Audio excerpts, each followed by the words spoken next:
प्रिय विद्यार्थियों, हम महाकवि कालिदास कृत रघुवंश महाकाव्य के द्वितीय सर्ग का अध्ययन कर रहे हैं। पिछली कक्षा में हमने जाना था कि वन में नंदिनी गौ पर आक्रमण करने वाला सिंह अपना परिचय महाराज दिलीप को भगवान शिव के कुंभोदर नाम वाले सेवक के रूप में देता है, जिसे महादेव के द्वारा देवदारू वृक्ष की रक्षार्थ सिंह का रूप प्रदान कर नियुक्त किया गया है। इसके साथ ही शिवजी ने उसे यह आदेश भी दिया है कि जो भी प्राणी उसके समीप आए वह उनका भोजन कर जीवन यापन करे। प्रस्तुत पद्य में सिंह नंदिनी की उपस्थिति को शिव कृपा अथवा परमेश्वर शिव द्वारा निर्धारित अपना भोज्यत्व प्रतिपादित करते हुए कहता है, तस्याल्मेषाक्षुधितस्य तृप्तये प्रदिष्टकाला परमेश्वरेण उपस्थिता शोणितपार्णा मे सुरद्विषश्चान्द्रमसि सुधेव। तस्याल्मेषा, तस्य प्लस अलम, अकः सवर्णे दीर्घ सूत्र से दीर्घ संधि है, तस्यालम। महलन तो जाएगा, ए निकलेगा एषा। क्षुधितस्य तृप्तये प्रदिष्ट काला परमेश्वरेण उपस्थिता शोणितपार्णा में सुरद्विषश् चांद्रमसि। इसका संधि विच्छेद होगा सुरद्विषः प्लस चांद्रमसि। विसर्जन यस्य स सूत्र से विसर्ग के स्थान पर स और तदनंतर स्तोश्चुनाश्चु सूत्र से दंत्य सकार के स्थान पर तालव्य शकार। सुरद्विषः प्लस चांद्रमसि, सुरद्विषश्चांद्रमसि। सुधेव, सुधा प्लस इव, सुधेव। आद गुणः सूत्र से गुण संधि है। अन्वय है परमेश्वरेण प्रदिष्ट काला उपस्थिता शोणितपार्णा एषा क्षुधितस्य तस्य मे तृप्तये सुरद्विषः चांद्रमसि सुधा इव अलम। परमेश्वरेण प्रदिष्ट काला, परमेश्वरेण, परमेश्वर भगवान शिव के लिए आया है। भगवान शिव के द्वारा प्रदिष्ट काला, प्रदिष्ट निर्दिष्ट निर्धारित किए गए निश्चित किए गए काल यानी समय वाली। परमेश्वरेण प्रदिष्ट काला, भगवान शिव के द्वारा निश्चित कर दिए गए भोज्यत्व के समय वाली, भगवान शिव के द्वारा निर्धारित किए गए भोजन के समय वाली उपस्थिता, यहाँ पर उपस्थित हुई, शोणित पार्णा, शोणित यानी रुधिर रक्त, रुधिर की पार्णा स्वरूप। पार्णा से तात्पर्य होता है व्रतांत भोजन, व्रत के अंत में किया जाने वाला भोजन पारणा होता है। उपवास की समाप्ति पर किया जाने वाला भोजन। शोणित पारणा, रुधिर की पारणा स्वरूप, रक्तमय भोजन वाली, रुधिर के भोजन वाली। एषा, यह नंदिनी गाय, क्षुधितस्य, क्षुधा यानी भूख और क्षुधित यानी भूखा। क्षुधितस्य भूखे की, तस्य उस, में मेरे, उस मुझ भूखे की, तृप्तये तृप्ति के लिए, संतुष्टि के लिए, मेरी भूख निवृत्ति के लिए, क्षुधा शांति के लिए। अलम, अलम मतलब पर्याप्त है। परमेश्वरेण भगवान शिव के द्वारा प्रदिष्ट काला, निश्चित कर दिए गए भोज्यत्व के समय वाली, उपस्थिता, यहाँ पर उपस्थित हुई, शोणित पारणा, रुधिर की पारणा स्वरूप या रक्तमय भोजन वाली। एषा, यह नंदिनी गाय, क्षुधितस्य तस्य मे तृप्तये, उस मुझ भूखे की, तृप्तये तृप्ति के लिए, अलम पर्याप्त है। एव यहाँ पर उपमावाचक है, उसी प्रकार पर्याप्त है जिस प्रकार सुरद्विषः चांद्रमसि सुधा इव। सुरद्विषः, सुरान द्वेष्टि इति सुरद्विष। सुर यानी देवता, देवताओं से जो द्वेष रखता है वह है सुरद्विष। सुरद्विष राहु का वाचक है। जिस प्रकार राहु की तृप्ति के लिए, राहु की संतुष्टि के लिए चांद्रमसी सुधा अलम, चांद्रमसी सुधा, चांद्रमसी चंद्रमस से अण प्रत्यय होकर और उसके बाद स्त्रीलिंग में ये प्रत्यय होकर चांद्रमसी बनता है। चांद्रमसी यानी चंद्रमा की, सुधा, सुधा यानी अमृत, चांद्रमसी सुधा चंद्रमा का अमृत। जिस प्रकार सुरद्विष यानी राहु की तृप्ति के लिए चंद्रमा का अमृत अलम पर्याप्त होता है, उसी प्रकार मुझ भूखे सिंह की तृप्ति के लिए यह नंदिनी गाय पर्याप्त है, इसका रुधिर पर्याप्त है। परमेश्वरेण प्रदिष्ट काला, भगवान शिव के द्वारा निश्चित कर दिए गए भोजन के समय वाली उपस्थिता, यहाँ पर उपस्थित हुई शोणित पारणा, रुधिर की पारणा स्वरूप ऐशा यह नंदिनी गाय, क्षुधितस्य तस्य में तृप्तये, उस मुझ भूखे की तृप्ति के लिए अलम उसी प्रकार पर्याप्त है। सुरद्विष चांद्रमसी सुधा इव, जिस प्रकार सुरद्विष राहु की तृप्ति के लिए चांद्रमसी सुधा चंद्रमा का अमृत पर्याप्त होता है।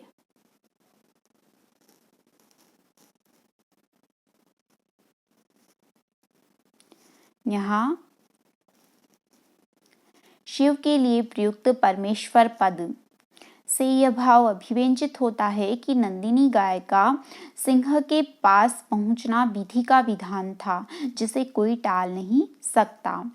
और राहु द्वारा चंद्रमा का ग्रास एक पौराणिक कल्पना है। पौराणिक आख्यानों में राहु द्वारा चंद्रमा का ग्रहण मिलता है। यहाँ सिंह के कहने का तात्पर्य यह है कि जिस प्रकार चंद्रमा का अमृत राहु की तृप्ति के लिए पर्याप्त होता है, उसी प्रकार इस नंदिनी का रुधिर पान मेरी तृप्ति के लिए, मेरी भूख को शांत करने के लिए, मेरी क्षुधा निवृत्ति हेतु पर्याप्त होगा। संस्कृत साहित्य में अपनी उपमाओं के लिए प्रसिद्ध दीपशिखा कालिदास ने इस पद्य में मनोरम उपमा का प्रयोग किया है। यहाँ सुरद्विष उपमान है, सिंह उपमेय, इसी प्रकार चांद्रमसी सुधा उपमान, नंदिनी उपमेय है। पारणा समान धर्म है और उपमावाचक इव शब्द का यहाँ पर प्रयोग हुआ है।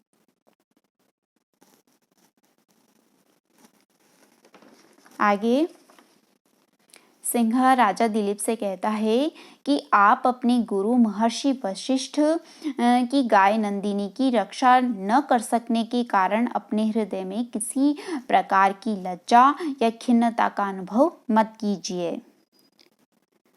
सत्वं निवर्तस्व विहाय लज्जां, गुरोर्भवान् दर्शित शिष्य भक्ति, शस्त्रेण रक्ष्यं यद् शक्य रक्षं, न तद्यश शस्त्रभृतां क्षिणोति। सत्वं निवर्तस्व विहाय लज्जां, गुरोः भवान्, र का विसर्ग हो जाएगा, गुरोः भवान् दर्शित शिष्य भक्ति ही, शस्त्रेण रक्ष्यं यत् अशक्य रक्षम, तकादहे जस्व संधि, यत् प्लस अशक्य रक्षम, न तत् यशः शस्त्रभृतां क्षिणोति। सत्वं वह तुम निरुपाय हुए वह तुम। लज्जाम विहाय निवर्तस्व, लज्जाम विहाय, लज्जा का विहाय यानी परित्याग करके, लज्जा को छोड़कर, निवर्तस्व लौट जाओ। सत्वम वह तुम, लज्जाम विहाय निवर्तस्व, लज्जाम विहाय, लज्जा का परित्याग करके निवर्तस्व लौट जाओ। भवान गुरोः दर्शित शिष्य भक्ति ही, भवान आपने, गुरोः अपने गुरु के प्रति, अपने गुरु वशिष्ठ के प्रति, दर्शित शिष्य भक्ति ही, दर्शिता शिष्य भक्ति ही येन, स दर्शित शिष्य भक्ति ही, दर्शिता दिखा दी है, शिष्य भक्ति शिष्योचित भक्ति जिसने, वह है दर्शित शिष्य भक्ति ही। आपने अपने गुरु वशिष्ठ के प्रति शिष्योचित भक्ति प्रदर्शित कर दी है। यद रक्ष्यम, यद जो, यत रक्ष्यम जो रक्षणीय वस्तु, रक्ष्यम रक्षा की योग्य, रक्ष धातु से यद प्रत्यय होकर रक्षम बनता है, रक्षम यानी रक्षणीय, रक्षा की योग्य, जो रक्षणीय वस्तु, शस्त्रेण अशक्य रक्षम, शस्त्रेण शस्त्र के द्वारा, अशक्य रक्षम अशक्या रक्षा यस्य, तत् अशक्य रक्षम जिसकी रक्षा अशक्य है, असंभव है, वह है अशक्य रक्षम।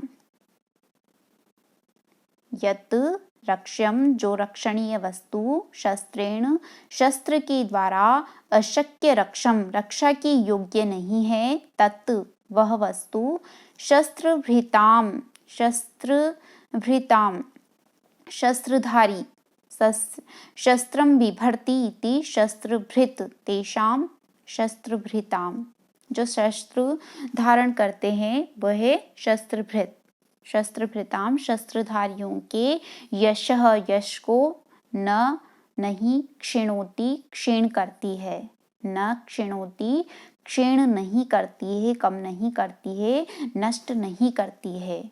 जो रक्षणीय वस्तु शस्त्र के द्वारा रक्षा के अयोग्य होती है, वह शस्त्रधारियों के यश को नष्ट नहीं करती है, कम नहीं करती है।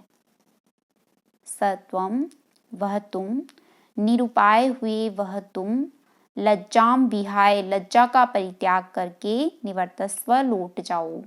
भवान आपने, गुरुः दर्शित शिष्य भक्ति, आपने अपने गुरु के प्रति शिष्योचित भक्ति का प्रदर्शन कर दिया है। यत रक्षम जो रक्षणीय वस्तु, शस्त्रेण अशक्य रक्षम शस्त्र के द्वारा रक्षा के योग्य नहीं है, तत् वह वस्तु, शस्त्रभृताम शस्त्रधारियों के, यशः यश को, न क्षिणोति नष्ट नहीं करती है।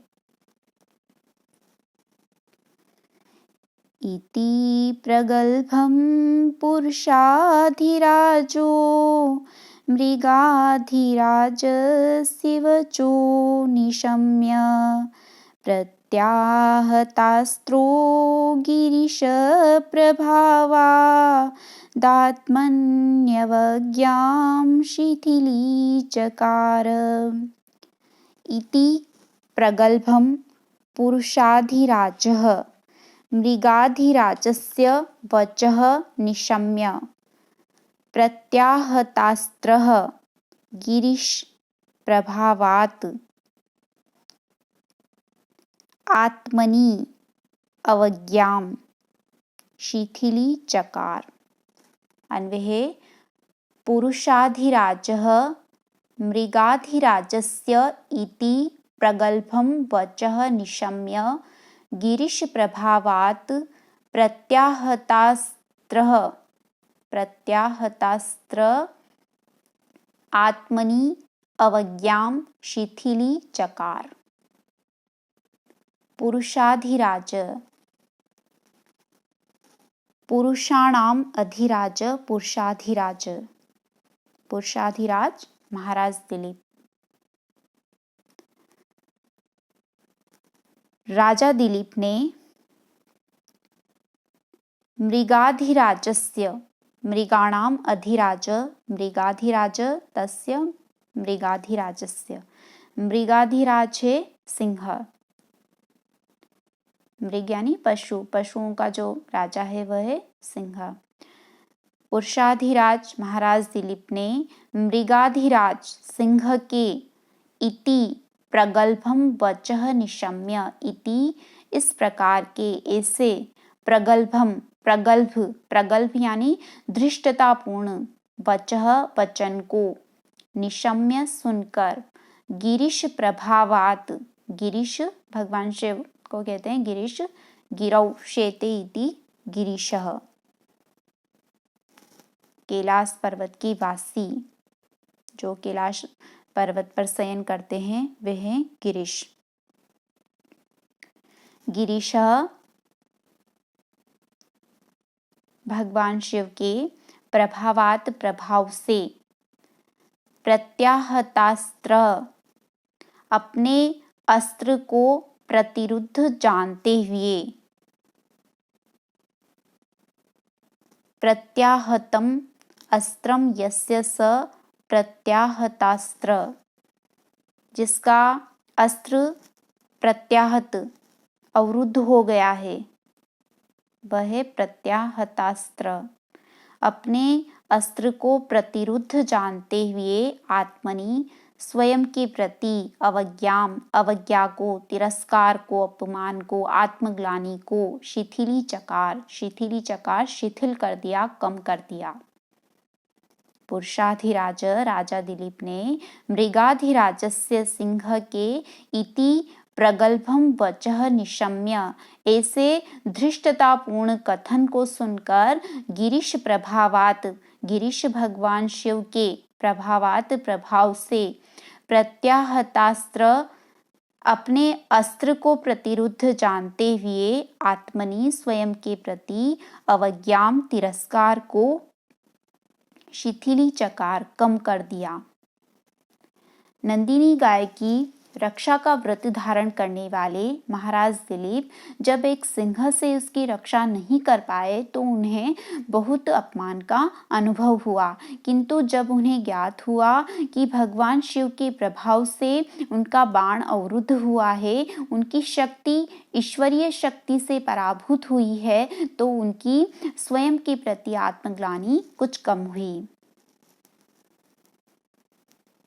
आज की कक्षा में अध्ययन किए गए तीनों पद्य उपजाति छंद में निर्मित है। उपजाति इंद्रवज्रा और उपेंद्र वज्रा का मिश्रण होती है। इसका लक्षण है अनंत रोदीरित लक्ष्म भाजौ पादौ यदि या उपजाति यस्ता इत्थम किलान्या स्वपि मिश्रितासु वदन्ति जातिश विदमेव नाम। इति शुभम।